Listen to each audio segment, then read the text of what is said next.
సమాచారం కోసం 95 న్యూస్ ఇప్పుడు యాప్ లో మీ ముందుకు వచ్చింది. వెంటనే డౌన్లోడ్ చేసుకుని న్యూస్ అప్డేట్ తెలుసుకోండి. ప్రతి క్షణం ప్రజాక్షేమం కోసం. పార్టీలతో వీరికి సంబంధం లేదు. పార్టీ ఏదైనా సరే గెలిపే వీరిని వరిస్తుందంటే దానికి కారణం అత్యధిక ప్రజాదరణ కలిగి ఉండడమని చెప్పవచ్చును. పదవులు వస్తుంటాయి, పోతుంటాయి. ప్రజలను మర్చిపోతే మట్టుకు తమకు మనుగడ ఉండదని వీరంటున్నారు. పార్టీలకు అతీతంగా ప్రజాసేవలో నిమగ్నమవుతున్నారు.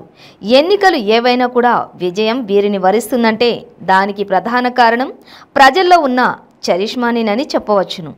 ప్రజల్లో ఉంటే పదవి అనేది మనల్నే వెతుక్కుంటూ వస్తుందని, ప్రజలతో అనుబంధం లేకపోతే పదవుల బంధం కూడా రాదని అంటున్నారు. కొంతకాలం వారి జీవితంలో రాజకీయ స్తబ్దత ఏర్పడ్డప్పటికీ ఏమాత్రం నిరాశ చెందకుండా ప్రజలకు సేవ చేయటమే ధ్యేయంగా ముందుకు వెళ్లారు. అందుకే మరలా ప్రజలు వారికి పట్టం కట్టి చట్టసభలకు పంపించినారంటే దానికి కారణం అనునిత్యం ప్రజలతో సత్సంబంధాలు కొనసాగించడం, అలాగే ప్రజా సమస్యలపైన పోరాడతామని చెప్పవచ్చును. ఎన్నో పదవులను అలరించినప్పటికీ ఏమాత్రం గర్వం లేకుండా ఉన్నారంటే వారికి ఉన్న నైపుణ్యత ఏమిటో అర్థమవుతుంది. ఆనాడు ఉమ్మడి ఆదిలాబాద్ జిల్లాలో కాంగ్రెస్ పార్టీకి వెన్నెముకగా వీరు నిలబడ్డారు. అంతేకాకుండా అత్యధిక స్థానాలను పార్టీని గెలిపించడంలో వీరి పాత్ర అమోఘం. 2 సార్లు రాజశేఖర్ రెడ్డిని సీఎంను చేయటంలో కూడా వీరెంతగానో కృషి చేశారు.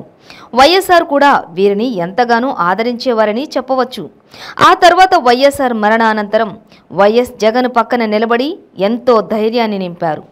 వైఎస్ఆర్ బాటలోని అనునిత్యం పయనించారు. కొన్ని కారణాల వల్ల రాష్ట్ర విభజన జరిగినప్పుడు కూడా టీఆర్ఎస్ పార్టీలో చేరి కేసీఆర్ మన్ననలను పొంది వారి కేబినెట్లో మంత్రిగా కూడా కొనసాగుతున్నారు. వారే తెలంగాణ రాష్ట్ర దేవాదాయ శాఖ మంత్రి అల్లోల ఇంద్రకరణ్ రెడ్డి. 2014 ఎన్నికల్లో వీరు నిర్మల్ నియోజకవర్గం నుండి బీఎస్పీ పార్టీ నుండి గెలుపొందడం జరిగింది. అదే సమయంలో టీఆర్ఎస్ పార్టీ అధికారంలోకి రావడం, కేసీఆర్ ముఖ్యమంత్రి కావడం జరిగింది.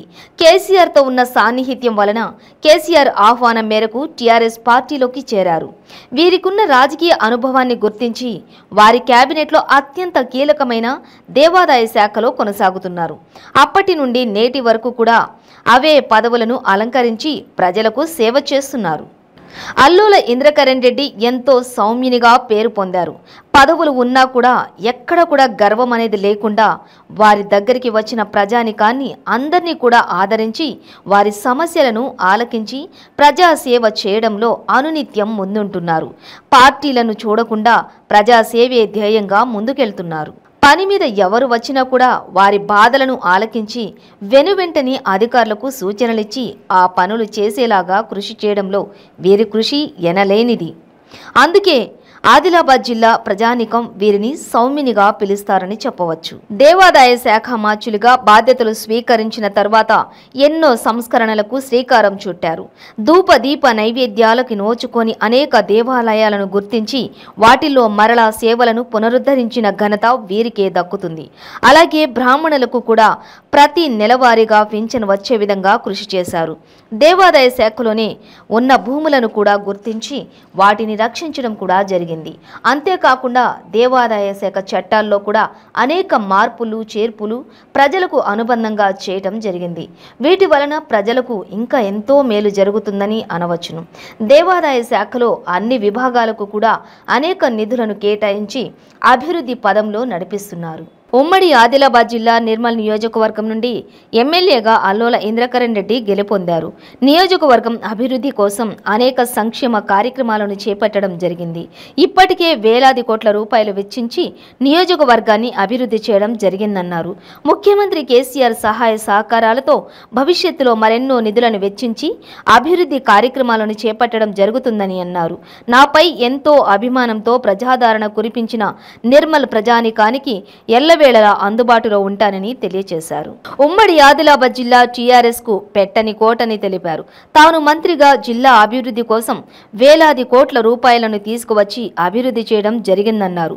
భవిష్యత్తులో కూడా జిల్లా అభివృద్ధి కోసం తన వంతు కృషి చేస్తానని తెలిపారు. ముఖ్యమంత్రి కేసీఆర్తో మాట్లాడి జిల్లా సమస్యలను సీఎం దృష్టికి తీసుకువెళ్లి అనేక నిధులు రాబట్టి జిల్లా అభివృద్ధి కోసం కృషి చేస్తానని అన్నారు.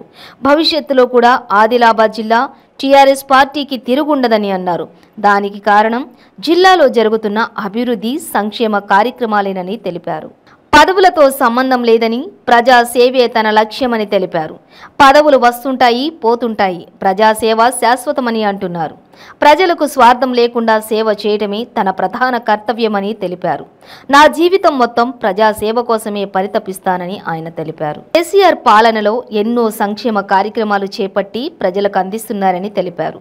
దేశవ్యాప్తంగా కూడా కేసీఆర్ పాలనను చూసి మెచ్చుకుంటున్నారని, కేసీఆర్ తెలంగాణ రాష్ట్రాన్ని ఎలాగైతే అభివృద్ధి పదంలోకి తీసుకువెళ్లారో అదేవిధంగా దేశాన్ని కూడా అభివృద్ధి పదంలోకి నడిపించాలని ప్రజలు కోరుకుంటున్నారని, అందుకోసం జాతీయ రాజకీయాల్లోకి రావాలని ప్రజలు అంటున్నారు. 2023లో జరిగే ఎన్నికల్లో కూడా బీఆర్ఎస్ పార్టీ ఘన విజయం సాధిస్తుందని, తద్వారా ముచ్చటగా 3వసారి కేసీఆర్ సీఎం కావడం తథ్యమని ఇంద్రకరణ్ రెడ్డి జోస్యం చెప్పారు.